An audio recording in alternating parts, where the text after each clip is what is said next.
Aston Villa are the visitors to Kenilworth Road as 13 cup finals begin in front of the Sky Sports cameras on Saturday evening. Alongside me to preview a huge Premier League clash, the Lutonian journalist James Cunliffe. Jimbo, ready to focus on the league, mate?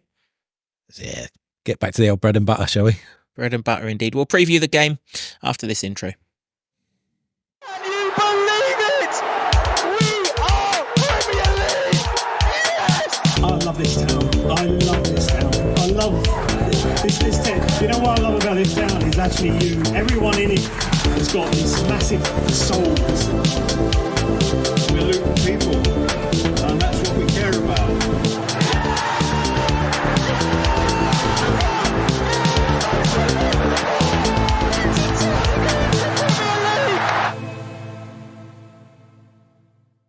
Hello everyone, welcome along to another episode of the Luton Town Supporters Trust podcast. As I said before the intro, I'm joined by James Cunliffe to preview Aston Villa, or Luton Town versus Aston Villa. It's 5:30 Saturday evening. If you haven't got a ticket, it's sold out, so you'll need Sky Sports to be able to watch the game. Jimbo, when we went to their place, I mean, it's a bit of a fortress. It's not quite that now. They've lost a few games, but when we went there, it's a tough day at the office, but we plugged on for a 3-1 defeat. Back at our place, can we reverse the fortunes? Oh, well, you'd like to think so, because, I mean, when we went there, they were unbeaten at Villa Park and quite formidable, and they were comfortable winners, and a fair play to them. They're not as effective on the road, but let's be honest, they're in the top four. So we're yet to beat sides up there in those lofty heights. So it's going to be a hell of a task, particularly after, getting a shellacking off Manchester City in the Cup midweek. So we've got to go into it with hope, and hope they have one of those days, an away day at least, that doesn't suit them, doesn't find them well, and Luton have got to be more on it and with it than they were against, admittedly, the best players on the planet.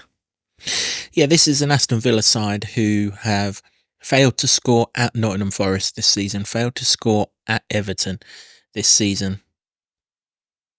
They beat Brentford in that really crazy game, actually, where the referee lost all control of the situation, and they had Morpay and Martinez doing stupid things to each other, didn't they? Falling over and pushing each other and nudging each other and all of that nonsense.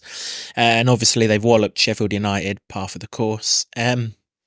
So they are in and out away from home.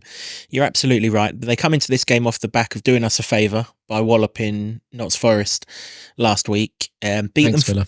Indeed. Beat them 4-2, 3-0 up in no time. And you thought, aye. And then Forest did a Luton, got it back to 3-2. And then Luton against Man City, for all those Aston Villa fans who weren't aware of what I'm on about. And then Villa got a 4th one, which kind of put it to bed. But like you say, they're a swashbuckling side at home. Albeit they had their noses bloodied a couple of times, didn't they, by Newcastle and Man United recently. But tend not to be the same away from home. They're not the only ones you can say that about. You can say that about a lot of teams in this league. So hopefully that will stand us in good stead. Another thing that will stand us in good stead is there's no Erling Haaland on the pitch on Saturday. Unfortunately, though, there is familiar foe Ollie Watkins, who has 24 goal contributions this season, 14 goals, 10 assists, and that's just in the Premier League alone. I mean, obviously it goes without saying, if Luton are going to win this game, he needs to be kept as quiet can be.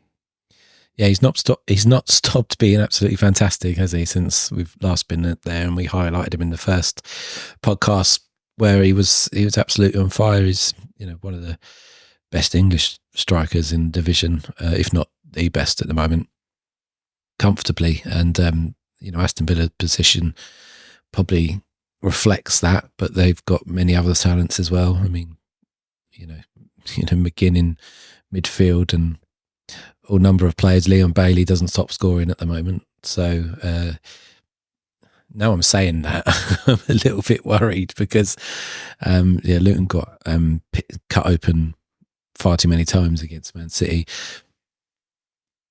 Maybe that's the exception because they are unbelievable Aston Villa are damn good, though. They are damn good, and if we think it's going to be in any way, shape, or form an easier task at home, I think we'd probably be a bit deluded. The couple of things that I would maybe hang on to from the last meeting is that Luton are an improved side since then. Although if you look at the results of late, that probably wouldn't say that, but it doesn't really tell the whole story. And I think you can take the City game out of it entirely. There's been a marked improvement since before December time, maybe. Yeah, well, whenever the Brentford game was, but definitely since then, before Christmas, and that's given everybody hope that Luton can get out of it. Whereas I think now everybody's talking about Burnley and Sheffield United of almost being gone. So still in it, not as much in it as we'd like to have been because of those points that Everton got given back. But I mean, there's no point really banking on those. Rob Edwards has been saying this for a couple of weeks. There's no point really banking on those. I mean, if we can't stay up without relying on those, then maybe we don't deserve to be. Ultimately, as good as Luton have been playing, and as much of the development that's been happening, then those are sort of cold hard facts of league football, isn't it? But we're not there yet, and it represents another chance to end that losing run and get some points on the board, because we're getting to the squeaky bum time of the season. Yeah, just on that Everton points deduction being reduced and things like that. I mean, yes, it would have been handy for us if it hadn't been reduced.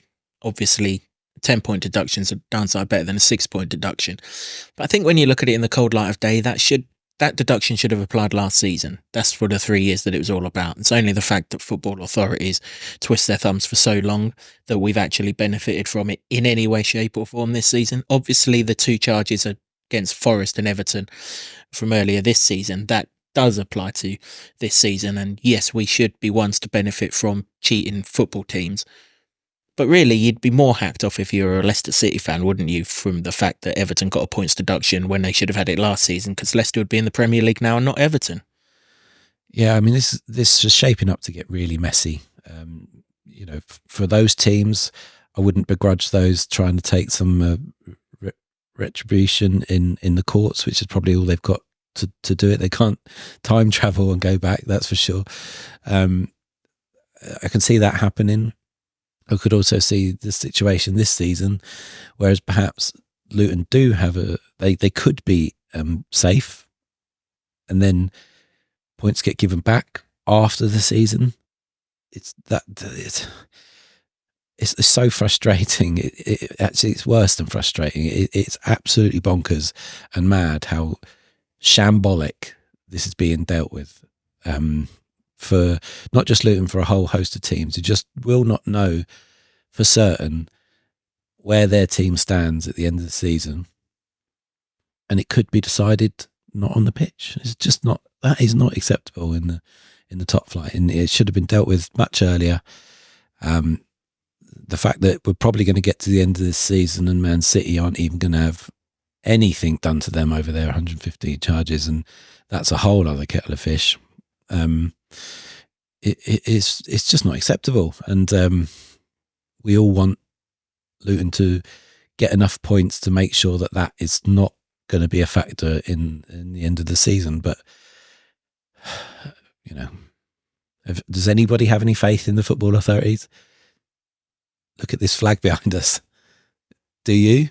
No, exactly. We are careering towards a situation where Luton are going to play Fulham on the last day of the season. The results are going to happen, and we're still none the wiser whether Luton are going to be playing Premier League football next season.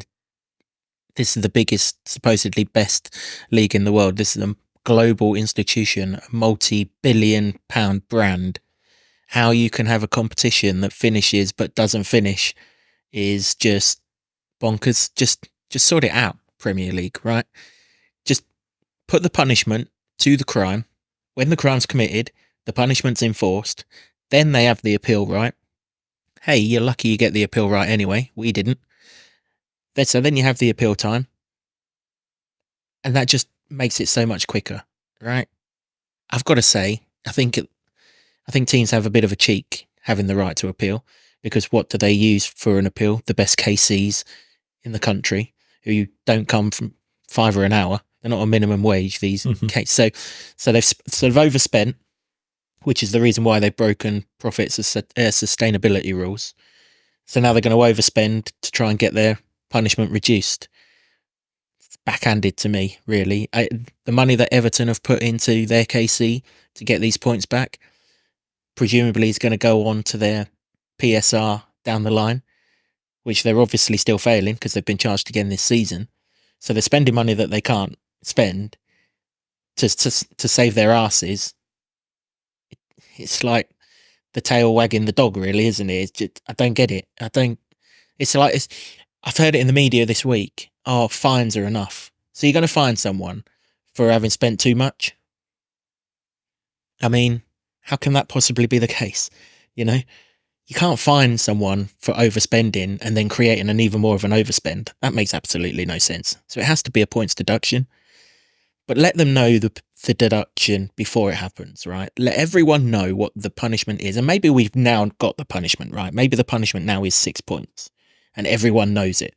And let's be honest, they're all worried about it because no one spent a bean in January. No one spent a bean. So they all know that there's a punishment coming. Cut out this first phase of where we're at now with the Notts Forest one that's going to get heard next week, but the verdict's not going to be known for another 6 weeks. Cut that crap out. Here's your charge. Here's your punishment. You've got 2 weeks to appeal. Let's get this done before the season finishes so that we all know that on May the whatever it is, 25th or whatever it is, when that final whistle goes, that league table's legit. For me, it's the uncertainty is not acceptable.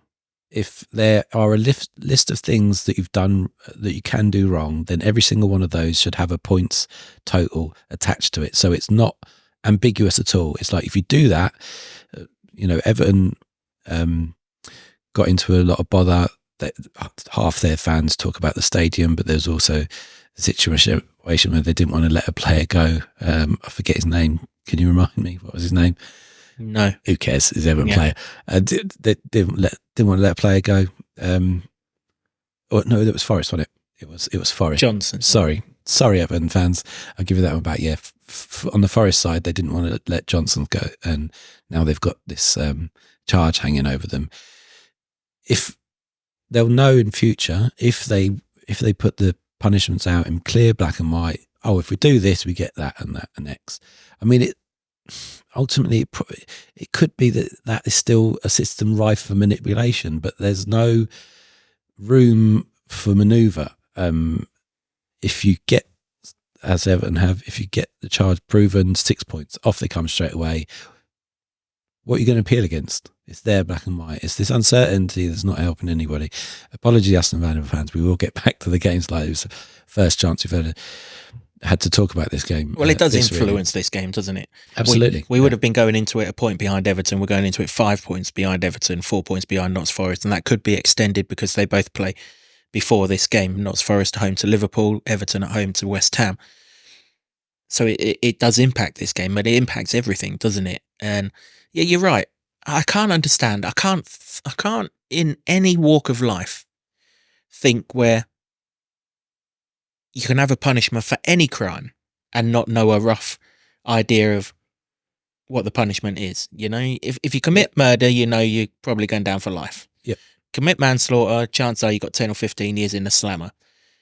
Commit a football crime, who knows what you're gonna get, and it's plucked out of thin air, seemingly plucked out of thin air. Because with the Everton and the Premier League, you got the Premier League who wanted them to get 12-point deduction, which in itself is ridiculous because there's only 9 points for going into administration. So teams will just go into administration rather than taking a 12-point deduction. So the administration thing's got to be higher if you want a 12-point. Everton think that they shouldn't be punished at all. I mean, hello, you've admitted to your guilt and you don't think you should be punished at all. So they're in la la land. But, you know, if you've been to either of the two games there, you probably understand that anyway.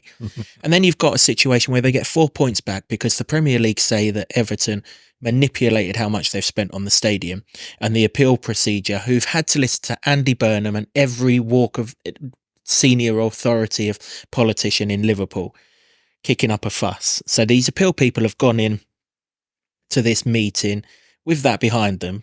Don't forget, if this is a jury, the jury's kept away in a criminal case. The jury's kept away from the media surrounding it. Not here. So they've got a prejudice already. So they've gone in and they've kind of ruled that, well, the Premier League don't know for sure if Everton were fiddling the stadium amounts or not. And we're going to give them the benefit of the doubt. You're not giving them the benefit of the doubt. You're listening to the politicians that have rammed it down your throat for the last 3 or 4 months. It's all wrong. It's all a load of bollocks. Yeah, you don't know. You don't need to know the ins and outs of it. It's just a load of bollocks. I mean, you know, when it got given back, the 4 points got given back. It was, 5 minutes before he was doing the pre-match press conference with Rob Edwards for the Man City FA Cup game. So he didn't really have a lot of time to react. But I mean, we did know that was the situation and asked him about it, and that was the same for him. He wanted the punishments to be out there before everybody, before everybody's eyes, clear black and white, so everybody knew what the situation was and have that clarity. But he played it with a straight bat, obviously, because he's talking about never really looking at the table as Everton having any deductions whatsoever. So he'd always seen Luton had been in the bottom 3. I mean, I know they are now, but they're 5 points away from Everton, whereas before it was just 1 and they looked catchable. And they're still catchable, don't get me wrong, but it's just so frustrating, and it's doubly frustrating for Luton fans who have experienced what they have over the last 15 or 20 years, but even this entire century up until 2020 got here, let's be honest, with 3 administrations, and it was, it's ridiculous. And I referenced the flag behind us. That's there because we'll never forget that. And that's the 30-point penalty, and you got teams bleating about whatever they've got now, just because apparently it's the Premier League highest points punishment or something. Well, talk to everybody else down the pyramid who have got hit with points, not just Luton. Bournemouth in the same season got 17 points. They managed to stay out of it because 17 points was relatively lenient compared to what we got. But there's loads of teams down the pyramid who've got them. Reading have just got 2 points taken off them. I don't know their situation. I know they're a bit of a basket case club, so maybe they deserve it or stuff. But there's loads of other teams that are getting them. And just because it's in the Premier League, it seems like there's an element of leniency. I don't get it. No, me neither. Let's just hope that this time Forest and Everton get the punishments that their crimes deserve, and there's no bleating about it, and it's all done and dusted with a semblance of responsibility, if that's the right word. Back to this game. When we went to Villa Park, Moussa Diaby looked like peak Kevin De Bruyne and Lionel Messi. I said it at the time, it was the thumbnail for our review podcast, that he was the best player I've seen Luton come up against. Unfortunately, Mr. Diaby, 4 or 5 have overtaken you since then, but it doesn't look like he's even going to play in this game. He hasn't started for Villa very much at all recently. It seems to be the Leon Bailey show now, and well, at least we'll have a foot in the kind of in his camp, because he's a Jamaica international alongside Amari Bell. So Amari Bell will probably give some insights into what he's good at and what he's not so good at, so that we've got a better idea from it. Basically, he's on the right-hand side. He cuts in a la Michael Elise and scores lots of goals, or sets lots of goals up. I was going to say, I'll tell you what he's good at. He's good at scoring bloody goals. That's what he is. Can somebody get hold of that? Because we conceded quite a few recently. Yeah, so Alfie's going to have his work cut out. If indeed it is Alfie, we'll come on to Luton's team in a minute. Whoever it is on that left side, I've got to keep an eye on Leon Bailey. He's in great form. Really underrated player for Villa, actually. He came off the bench in the game at their place, came off the bench at half-time, didn't he? Kind of changed the game for that sort of 30 or 40 minutes. Another fella who seems to be scoring for fun. Bagged a couple against Notts Forest. Cheers. Douglas Luiz. He's on penalties. I mentioned for the first game, he'll have a shot from a corner. Yeah. He will do. scored a header against Forest from a McGinn cross, and also scores from the edge of the box and everything. He's a dangerous guy. We've got to keep sort of tabs on him. Maybe that's at present that's more of a danger because we don't have that defensive-minded midfielder. Yeah, I mean, a lot of that's a concern at the moment because there isn't that element of protection that we had with Nakambra on, and anybody that watched our Man City review podcast where we had a bit of a debate about the style that Luton are going to play with here. Rob Edwards said he's not going to change it, so we're going to have to get used to that. I'm comfortable with it, but against teams like Aston Villa, it does worry me because they are sharp and good on the counter. Are you trying to say your score prediction's not 0-0? I mean, if my score prediction is not going to be 0-0 anytime soon, I'll tell you that much. Luton are going to concede goals. It's just whether they can score more at the moment. So while at the beginning of this podcast I said Aston Villa's form on the road isn't quite as good as their form at Villa Park, when Luton went there, they've had a couple of results go awry of late, but they are still very, very good. You're not in with a shout of Champions League place as they are at the moment without being damn good. And we've seen the last game what Man City can do. We've seen what Liverpool could do before that. Even Manchester United, though we, other than the goals, we pretty much played them off the park. It's the ruthlessness, it's the precision, it's the speed at which everything they do. And Aston Villa were one of those teams that could do all of that when we last played them. And just because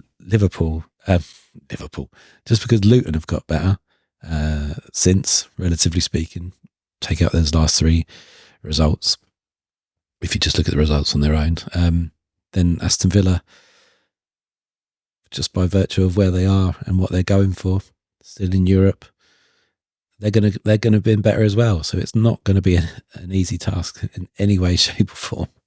No, it's not. No, I don't think it's going to be as hard as Man City or Liverpool, just because they're not as good as Man City and Liverpool, but they're not a million miles behind. We're not playing Burnley or someone of that ilk, that's for sure. Do you know what I'm hoping? Because Unai Emery loves a European pot, doesn't he? I'm just hoping that he's got his eye, because that's a huge tie against Ajax Amsterdam, the next round of that. I mean, what the hell them two clubs are doing in that competition, I've no idea. But so hopefully, he don't fancy the Premier League game and he's concentrating on his trip to Amsterdam on Thursday, or indeed the Villa players. Maybe they have got their eyes on a trip to Amsterdam. Great city, much better than coming to Luton, that's for sure. Look ahead rather than to this game. I jest, of course they're not going to do that. So how do we get to these then? Team selection for this one's going to be interesting, isn't it? Think you was at Rob's press conference for the Man City game. Of course, we're recording this before Friday's press conference so that we can get this out to you. He's probably sounded more optimistic than he looked with regards to Elijah Adebayo. Would that be fair? He said there's a possibility of him being back for the Aston Villa game, but at the time he hadn't been training at all, in the group training, that is. Now that may not be too much of an issue because he's only been out for a couple of games and he was pretty bloody sharp when he got the injury. But I think I'm just not expecting to see him. I think he'd be more forthright and equivocal if he was really on with a chance. But I wouldn't risk him if he's half and half either, because with all due respect, though there is a chance against Aston Villa, and I fully expect a closer game than hopefully than Man City. I bloody expect a closer game. It'd be nice for the nerves, wouldn't it? It'd be nice if we play a football team rather than a PlayStation team. That's a good starting point. Yeah, but I wouldn't say that you're expected to beat them. It's not one of the teams that are going to be a really crunch match. So I wouldn't risk him. Morris has still been playing very well. He had a very good chance against Man City, which I suppose is the difference between Haaland and Morris. With no disrespect, but Haaland probably whacking that. He's probably whacking that straight through the middle of the goalkeeper, whereas Ortega pulled off a good save. But he's still getting a good position, still playing well, still holding it up. While that's there, then I think wait till Elijah's properly 100%. There's other options as well now, isn't there? I think now that Hashioka has got his debut, if he features more from a defensive sense, maybe it frees up Chio to be more attacking, more focus on the attacking. That is, I mean, he's not disgraced himself in any way, shape, or form on the retreat whatsoever. But that is obviously a huge weapon in the armoury to get Chio on the ball and get him running at people, because Aston Villa are going to be one of those teams that will want to play the way they want to play, and they'll be very buoyed by the fact that they were so dominant at Villa Park against Luton when they come to do the match-up again. So I don't think they're going to be doing a Sheffield United and stifling that sort of thing. So there's opportunity there for the likes of Chio. Yeah, they're definitely not, are they? They play the highest of high lines. We saw it at their place. Couldn't get near it because we were in that phase then where midfield was 40 yards behind Carlton Morris. We were in the phase where Ross Barkley was having his first 90 minutes on the pitch, and I remember referencing it in the review game that the best thing to come out of that defeat was that Ross Barkley got 90 minutes and he believed he could do it and he was fine and everything else. And hey, look what's happened since then. Andros Townsend was still building up as well. So many of us were still building up. Yet someone referenced on social media after the Man City game that we're missing Elijah Adebayo. I can understand where he's coming from. It's probably not the game to pick it out on, because ultimately we've scored in 14 straight games against Premier League teams. So we're not actually missing a striker. Yes, we probably would be better for having Elijah there. We're missing Tom Lockyer. That's the one we're missing. Well, I think, obviously. His organisational skill. Obviously missing that. But I think to a degree, we're missing Elijah's work off the ball in preventing the umpteen through balls that Man City were able to play. I'm not saying that if Elijah was on the pitch that they wouldn't be cutting the swathe through Luton, Man City, that is, they probably still would have, but he offers so much in a defensive sense from attack that helps out with the midfield, and also your likes of Jacob Brown, who was doing that fantastic as well, and we're not going to see him for a long time as well by the looks of it after his knee injury and surgery. So those things do matter. Goals wise, probably not at the moment. You've got the likes of Jordan Clark, who can bang 2 goals in like that against Man City in midweek in the FA Cup. Then, and goals have been shared around the team as well. So I don't think you should really overlook the fact that how impressive it is for a team newly promoted like Luton to have scored 14 times in a row. No, exactly that. It's a record for a promoted side in the Premier League. Of course, it's 13 in the Premier League, a couple against, a couple in the Cup. Ultimately, the XG against Man City was something like 2.5. So we're not worried in the attacking sense. It's the defensive sense. So we're not missing Tom's defensive play. We're missing his organisation and his leadership at the back, and his telling young footballers where to position themselves and everything else. And that's where they're going to learn, and maybe a beating or two helps them learn a little bit quicker. At the back, though, we had no Gabe Osho on Tuesday night. Precautionary, Rob admitted that after the game. But we may have no Amari Bell in this one because he went off injured, and Amari Bell doesn't go off injured. He never does. I can't even think. I mean, even when he come back from the Gold Cup, supposedly injured, he went straight into the side. He was still trying to run when he had got injured against Man City. I hope he hasn't done himself extra mischief because he was still. I mean, he couldn't run, but he was still trying. Yeah, no, exactly that. So it'll be interesting to see if he's fit. If he's in any way fit, he'll play because he just brings balance to the centre of the defence. But Osho, I mean, I thought Reece Burke was pretty good on Tuesday night, as good as you can be when you concede 6 goals. Does Osho come back into the side being kind of guilty for being run past for a couple of recent goals. So if he's not perfectly fit, do we just save him? I think we're all of a consensus that the 3 games that follow this one are eminently easier than this one. So would it be worth saving him and going with, assuming he's fit, Bell, Mengi, Burke as a back 3? Thinking Mengi against whoever's the middle one is up against Ollie Watkins. Would Mengi be better dealing with him than Gabe Osho? I guess is the ultimate question. Yeah, I mean, if Osho's nowhere, if he's a slight doubt, then in the same way we're talking about Elijah, just don't risk him, because we're at that stage now where the injuries are mounting up, and very much in a defensive sense, that's a problem.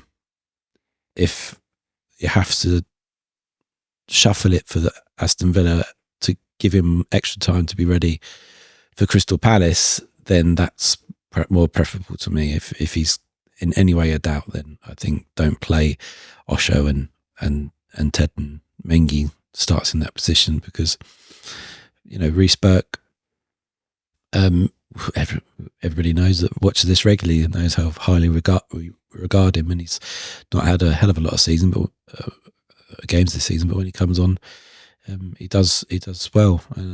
We do have to check how many games he's played though, doesn't he? Because he does break down after 7 usually. So, well, it's only 1 at the minute, isn't it? Because he didn't play against Liverpool. I suppose the only other question, we're of the same mindset with Lokonga then. If he's nowhere near 100% fit, and you wouldn't think he's going to be, sit him out. The good thing with Lokonga is we were really worried after Liverpool, wasn't we, that we could not do without Lokonga. Well, actually, Jordan Clark said, woohoo, look at me, I can play this position. So it's not as massive that Lokonga plays, but obviously we're an eminently better side when Lokonga plays. And of course, if we can get Clark further up the pitch, that's beneficial to all. But maybe the gap between Lokonga and who we thought was going to go in there isn't quite as big as we might have exaggerated it to be. Yeah, perhaps not. But I mean, Lokonga does have a set of very specific skills that he's catch probably the eye. He's probably the defensive skills, probably what we need. That slight protection that he gives. That block the other day, and the turning away from McAllister and Gakpo, and think the composure that he brings, that kind of thing. Yeah. But then Clark offers probably more than Lokonga going forward. So what you gain on the swings, you lose on the roundabout, as they say. Yeah, there's more of a goal threat. I mean, I'd say that even before he scored those 2 against Man City, but that's going to do him the world of good in front of goal. He's probably it might be slightly better in the tight spaces in between the lines if you get up to the edge of the box, and I think he might be slightly better there than Lokonga. But I mean, you could stick a fag paper between those 2 talents, and that's a difficult one to call. But I think if it wasn't for the fact that Manchester City were so good, and Haaland and De Bruyne were outstanding, out of this world, in fact, I think there'd be a lot of plaudits for the way that Jordan Clark played in that game, regardless of the 2 goals. I think he had a really good game. So I think to use your swings and roundabouts analogy, I think that there is some hope there, and obviously they're placing a lot more emphasis on attacking as well in this formation, and this not wanting to change that for anybody, which I think I applaud it. I think, because there's no point. You've got to give this a go. It could be the only chance. Kill before you're killed. Yeah, exactly. It could be the only chance. Got to go down swinging if you're going down. Yeah, absolutely. Listen, if you lose a game 4-3 or you lose a game 4-0, you lose a game. So let's lose the game 4-3. Obviously, we don't want to lose the game, but we are going to lose games of football. We knew it right at the start. We've spoken to so many people within the club. Rob mentions it to you on an almost weekly basis that we're going to lose games. Wilco was sat in that very chair saying he wasn't sure he was prepared to lose games when we had him in for the first time this, because we're not used to it. But we all knew it was coming. Nothing that's happened has been a surprise to anyone or anything or any shape or form. So That's why everyone's still positive within the club and still optimistic and everything else. Two things we've got to be careful of in this game. Offsides, they're a massive thing. Their line's really high, and that was kind of an annoying thing on Tuesday when we got into good positions a couple of times. We were offside, just lazy offsides as well, not getting back onside. Corley Woodrow was guilty of one of them. So just be careful with that, because they catch a lot of teams offside. So when Chio makes that burst down the right-hand side and we play the diag to him, just make sure that the run's right. Alfie's been caught a few times at Liverpool last week doing exactly the same thing. No point getting into these attacking areas just for their high line to do exactly what it's meant to do and play us offside. So be careful with that. But we can get at these at set pieces. I firmly believe that we can get at these at set pieces. Newcastle scored a couple against them in that game at Villa Park recently. Manchester United, Harry Maguire had an absolute field day against them. They were marking him with Kamara, I think it was. He won't play. He's their kind of Lukonga or Nakamba, for, if you will. He won't play. He's done for the season, done his ACL, I think it was, in that game. But every single set piece, Harry Maguire bullied whoever it was, and Rasmus Højlund scored the opening goal from it. McTominay scored the winner from a header as well. So they're not great defending crosses, and of course we put more crosses into the box than anyone in the competition. So that's the area, isn't it? Stay on side, get the wide players in the game, get them balls in the box, whether they're from dead balls or from open play, and get on the attack.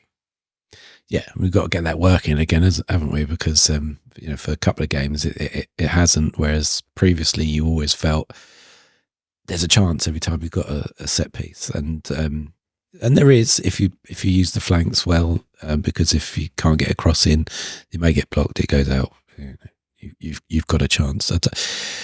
I don't think there's any excuse to be offside if you're Chio. You can skin most people alive with your pace. It's Alfie that gets caught the most, and it's frustrating. And you should be able to see that line. If you're on the flank, you should be able to see the whole thing and not do that. So, is one thing he has to improve, and perhaps he's having had such a wonderful season. You could say he's dipped off a little bit since the January transfer window. And I've seen some people say that's because he doesn't have the competition of Giles anymore. Let's be honest, he didn't have that competition anyway. Giles wasn't the competition. That's why they've let him go. There was as much chance of me playing as there was Ryan Giles playing, and I'm not even in the squad. So, it's nothing to do with competition. It's just sheer weight of games. Their defensive output since Kamara went down has completely fallen through the roof, and that's understandable. As I say, he's their defensive midfielder in much the same way that our defensive output's gone out of the window since Lockyer, and particularly Lukonga went down. In this world of football right now, the shield for the defence is almost as important as the defence itself, and so they've lost theirs. So they're going to play a central midfield two of McGinn and Douglas Luiz, who both like to look forward. If it's not them two, it'll pretty be bloody good, aren't they? They are good, but if it's not them two, it'll be Yuri Tillemans. Yeah. So again, there's no sort of natural defensive midfielder there. So if we can get Ross Barkley or Jordan Clark or Chong or whoever it may be, the other side of their midfield, there's not going to be no natural protection. So we can get at them. They're going to get at us. Kill before we get killed. It's going to be a basketball game, isn't it? It absolutely That's what is. It feels like. It absolutely is. Yeah. If you're going down to bookies and backing no goal scorer in this one, I'll take your cash because it's not going to happen. Even allowing for the fact that they got a World Cup winner in goal, and we're going to have Thomas Kaminski back in goal. I hope we're going to have Thomas Kaminski back in goal. And we will have Kaminski back in goal. Right, that's it. Score predictions. You just said it's a basketball game. Yeah. What's your score prediction for Luton versus Aston Villa? 67 all. No. Game's only 45 minutes long, is it? No. I think it's going to be a high scoring one because of those reasons. I think you can't rely on Luton to try and keep them out. I think we'll try and keep them out. Oh, try. You just can't rely on it happening. It just hasn't lasted more than 5-10 minutes in recent games. That's the thing. That's the thing, Town. Whatever we do here, give ourselves a chance. Don't be 2-0 down after 10 minutes. Don't give a goal away, a stupid goal away. If they score in the first 10 minutes, let it be a worldie or a really well-crafted goal. No one fall over, no one put the ball into Ollie Watkins' path or anything like that. Listen, they don't do it on purpose, but just go that extra yard to make sure it doesn't happen this time.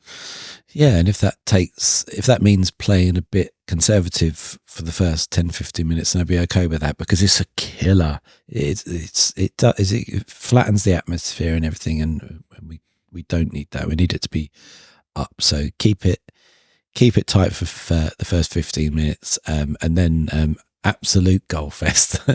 I think it will be, and I'm gonna go positive, because the last 2 times got battered more than 6 goals. There's been a positive result afterwards. So I'm going to say a high scoring, a nail biting 4-3 win. 4-3. 4-3 for James. I'm one less. Every Luton important win is 3-2. And Saturday will be no different. There are goals in this game. There just are. You look at the reverse fixture. They had 3. Thomas Kaminski made that save of the season, save of the month contender from Ollie Watkins. It could have, even that could have ended 7 or 8. We're a much better attacking force this time around. So many more attacking players in better form. We were in that midst of that Carlton Morris run where he was struggling for goals, weren't we? We're not in that no more.